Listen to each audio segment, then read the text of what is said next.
हाय दोस्तों, आज हम इस वीडियो में सीखेंगे कि *999# डायल करके हम कैसे पेमेंट करते हैं।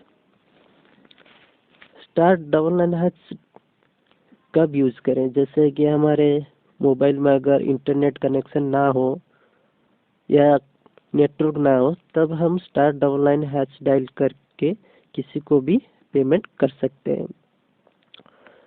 तो *999# डायल करने से पहले आप जान लीजिए कि आपके जो मोबाइल नंबर है उसी नंबर पे आपका जो अकाउंट नंबर इसी नंबर से लिंक होना चाहिए, तभी जाके आप डायल करके किसी को भी पेमेंट कर सकते हो। तो कैसे जानिएगा कि आपके *999# जो नंबर है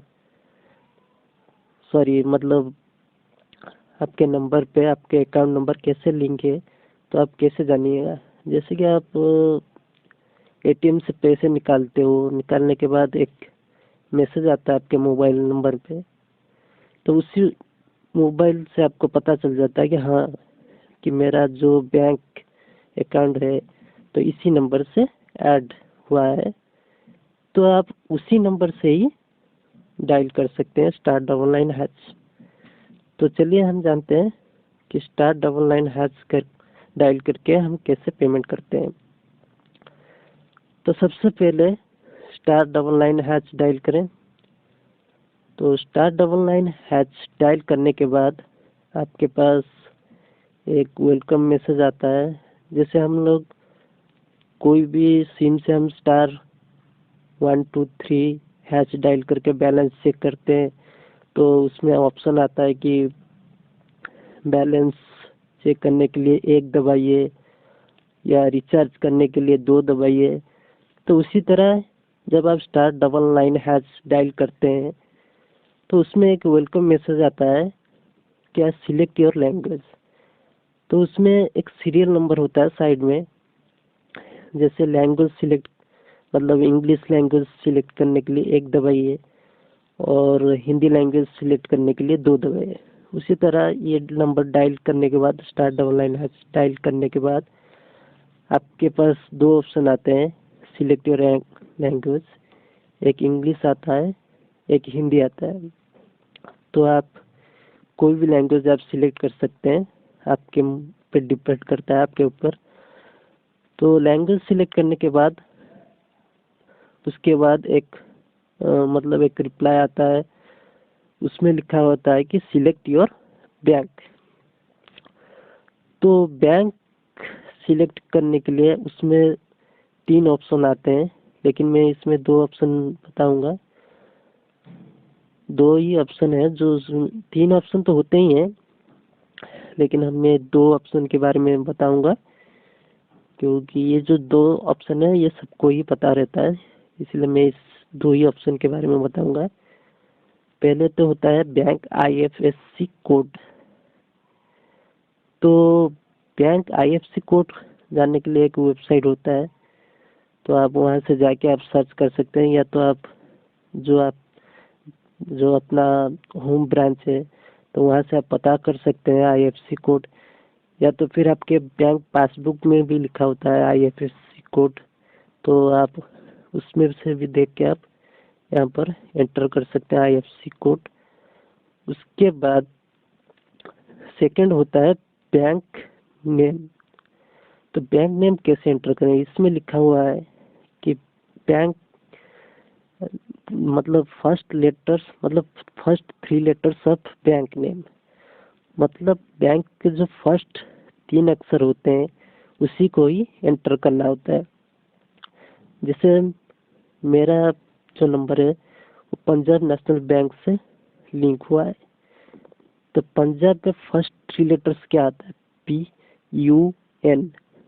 याद रखिए, फर्स्ट 3 लेटर्स पंजाब में PUN फर्स्ट लेटर, इसको एंटर करके हम रिप्लाई करते हैं। जैसे ही रिप्लाई करेंगे तो फर्स्ट ऊपर आ जाएगा, बैंक का नाम पूरा आ जाएगा, पंजाब नेशनल बैंक। उसके बाद उसमें कुछ ऑप्शन ऐसे आते हैं सीरियल वाइज। फर्स्ट आता है अकाउंट बैलेंस, उसके बाद मिनी स्टेटमेंट, उसके बाद सेंड मनी और send money by MMID, send money by IFSC। उसके बाद आता है शो MMID। उसके बाद आता है मतलब एम पिन जनरेट करने के लिए, उसके बाद आता है एम पिन। तो आप इसी तरह आप कोई भी ऑप्शन आप सिलेक्ट करते हैं। अगर आपको अकाउंट बैलेंस जाना है तो आप जैसे अगर ये मतलब एक सीरियल में है तो आप एक दबा के आप रिप्लाई कर सकते हैं तो अकाउंट बैलेंस देखने के लिए, ठीक है। तो उसी तरह मिनी स्टेटमेंट भी देख सकते हैं। किसी को सेंड मनी करना है या पैसा भेजना है तो MMID के थ्रू आप भेज सकते हैं। तो ये MMID होता है क्या? MMID एक नंबर होता है। तो उसी नंबर आप जैसे हम पेमेंट करने के लिए अकाउंट नंबर चाहिए, तो उसी तरह ये एक MMID एक नंबर होता है। इसी नंबर को यूज करके हम किसी को भी पेमेंट कर सकते हैं। तो अगर आपको अपना MMID जानना हो तो नीचे शो MMID लिखा हुआ है, तब उसको आप रिप्लाई कीजिए और आपका MMID जान सकते हैं। आप किसी को भी अपना MMID दे के आप अपना पेमेंट ले सकते हैं। उसके बाद जैसे हम अगर किसी को पेमेंट करना चाहते हैं तो अकाउंट नंबर IFSC कोड वगैरह डाल के और अमाउंट भी डाल के जैसे पेमेंट के लिए जाते हैं तो एम पिन के लिए पूछता है। जैसे हम ATM से पैसे निकालते हैं तो हम 4 डिजिट नंबर पिन डालते हैं, उसी तरह ये ट्रांजैक्शन करने के लिए एक 4 डिजिट पिन होता है। जैसे आप इस पिन को डालते हैं तो ट्रांजैक्शन सक्सेसफुल होता है। तो इसमें से हम एम पिन कैसे बनाएं? तो उसके लिए नीचे ऑप्शन है एम पिन।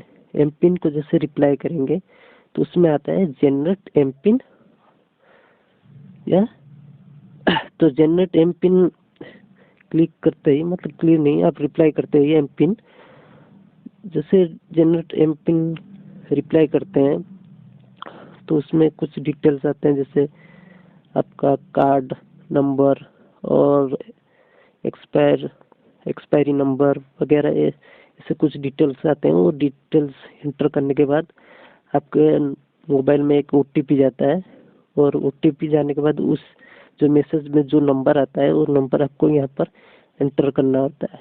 एंटर करने के बाद आपका एम पिन जनरेट हो जाता है। तो इसी तरह आप ट्रांजैक्शन कर सकते हैं।